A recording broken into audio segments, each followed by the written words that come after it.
આ કમળના ફૂલ અને આ વિશાળકાય એના પર્ણો ગોળ મજાના સરસ.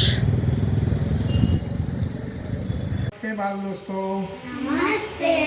જો આજે આપણે વનસ્પતિના જુદા જુદા અંગોનો કાર્ય જુદા જુદા હોય છે. એમાં મૂળનું કામ શું ખબર છે?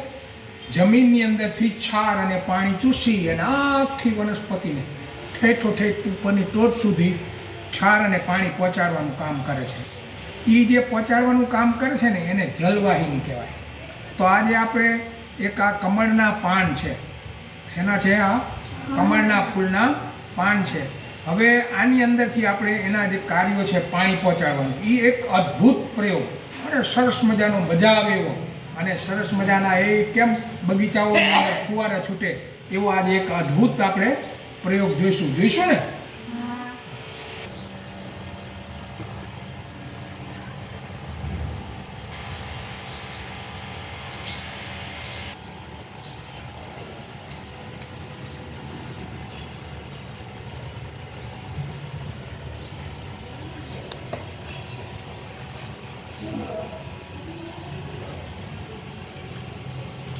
જો આ એક બોટલ છે, બોટલની અંદર પાણી ભર્યું છે અને અહીંયા એક સાયકલનો વાલ ફિટ કરેલો છે અને એ વાલને આપણે આ પંપ સાથે એને લગાવી દઈશું.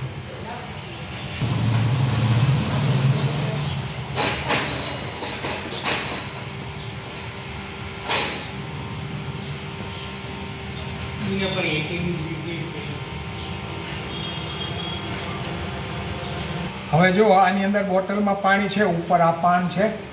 હવે આપણે એને જોઈએ. જો ફટ્ટી બાજુથી જો કેવા સરસ મજાના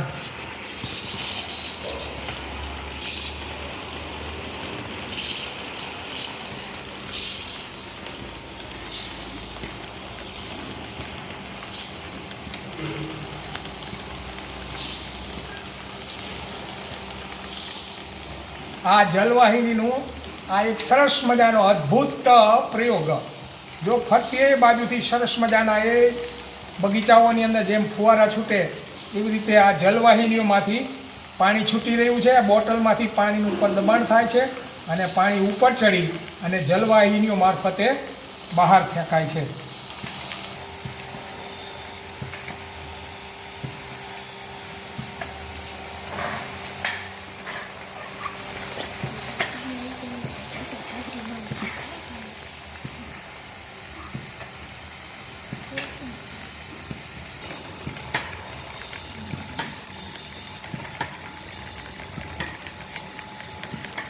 જોઈને બાળ દોસ્તો, કેવા સરસ મજાનો ફુવારો થયો ને. કેવો બગીચાની હોય એવો જ સરસ મજાનો ફુવારો થયો ને. મજા આવી ને.